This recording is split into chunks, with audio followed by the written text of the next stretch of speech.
Hi friends, ನಮಸ್ಕಾರ. ತಮಿಳು ನಟ ಕೋವಿಡ್ಗೆ ಬಲಿ. ಹೌದು, ಕೋವಿಡ್ಗೆ ನಟ ರಾಜಕಾರಣಿ ವಿಜಯಕಾಂತ್ ನಿಧನ ಹೊಂದಿದ್ದಾರೆ. ವಿಜಯಕಾಂತ್ ಚೆನ್ನೈನ ಆಸ್ಪತ್ರೆಗೆ ದಾಖಲು ಮಾಡಲಾಗಿತ್ತು. ಕಳೆದ ಕೆಲವು ದಿನಗಳಿಂದ ಅವರು ವೆಂಟಿಲೇಟರ್ ಸಹಾಯದಲ್ಲಿದ್ದರು. ಈಗ ಚಿಕಿತ್ಸೆ ಫಲಕಾರಿಯಾಗದೆ ಅವರು ಮೃತಪಟ್ಟಿದ್ದಾರೆ.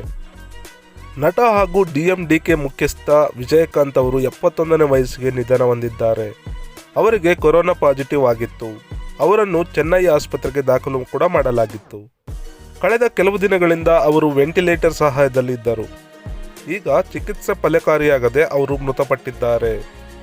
ವಿಜಯಕಾಂತ್ ಅವರನ್ನು ವೆಂಟಿಲೇಟರ್ ಸಹಾಯದಲ್ಲಿ ಇಡಲಾಗಿತ್ತು. ಆದರೆ ಎಷ್ಟೇ ಪ್ರಯತ್ನಿಸಿದರೂ ಅವರನ್ನು ಬದುಕಿಸಲು ಸಾಧ್ಯವಾಗಿಲ್ಲ. ಡಿಸೆಂಬರ್ 28ರ ಬೆಳಗ್ಗೆ ಅವರು ನಿಧನ ಹೊಂದಿದ್ದಾರೆ ಎಂದು ಆಸ್ಪತ್ರೆಯವರು ಪ್ರಕಟಣೆಯಲ್ಲಿ ತಿಳಿಸಿದ್ದಾರೆ. ವಿಜಯಕಾಂತ್ ಅವರನ್ನು ಮಂಗಳವಾರ ಸಾಮಾನ್ಯ ಪರೀಕ್ಷೆಗೆಂದು ಆಸ್ಪತ್ರೆಗೆ ಕರೆದುಕೊಂಡು ಹೋಗಲಾಯಿತು. ವಿಜಯ್ ಅವರು ಆರೋಗ್ಯವಾಗಿದ್ದಾರೆ. ಇದೊಂದು ಸಾಮಾನ್ಯ ಪರೀಕ್ಷೆ. ಅವರು ಶೀಘ್ರವೇ ಮನೆಗೆ ಮರಳಲಿದ್ದಾರೆ ಎಂದು DMDK ಪಕ್ಷದವರು ಹೇಳಿದ್ದರು. ಆ ಬಳಿಕ ಅವರಿಗೆ ಕೋವಿಡ್ ಇರುವ ವಿಚಾರ ದೃಢವಾಯಿತು. ಅವರ ಸಾವಿನ ಸುದ್ದಿ ಪಕ್ಷದವರಿಗೆ ಹಾಗೂ ಅಭಿಮಾನಿಗಳಿಗೆ ಶಾಕ್ ನೀಡಿದೆ.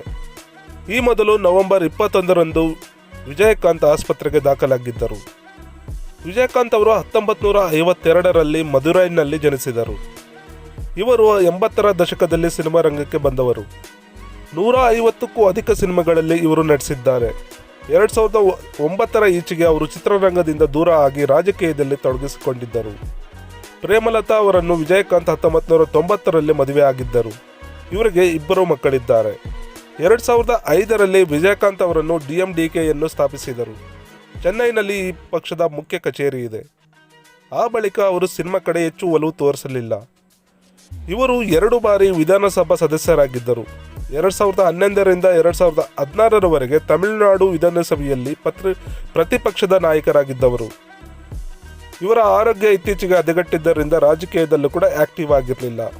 ಇದು ಗೆಳೆಯರೆ, ಈ ಕ್ಷಣದ ಮಾಹಿತಿ. ತಮಿಳು ನಟ ಹಾಗೂ ರಾಜಕಾರಣಿ ವಿಜಯಕಾಂತ್ ಇಂದು ಬೆಳಗ್ಗೆ ನಿಧನರಾಗಿದ್ದಾರೆ. ಅವರ ಆತ್ಮಕ್ಕೆ ಶಾಂತಿ ಕೋರೋಣ. ಇನ್ನೂ ಯಾರೆಲ್ಲ ನಿಮ್ಮ ನೆಚ್ಚಿನ ಡಿಯರ್ ಗುರು ಡಿಜಿಟಲ್ ನ್ಯೂಸ್ ಚಾನಲ್ನ ಸಬ್ಸ್ಕ್ರೈಬ್ ಮಾಡಿಲ್ಲ ಅಂದರೆ ಸಬ್ಸ್ಕ್ರೈಬ್ ಮಾಡಿ. ಮುಂದಿನ ಎಲ್ಲ ನೋಟಿಫಿಕೇಷನ್ಗಾಗಿ ಬೆಲ್ ಐಕನ್ನ ಒತ್ತಿ ಹರಿಸಿ ಹಾರೈಸಿ. ನಮಸ್ಕಾರ.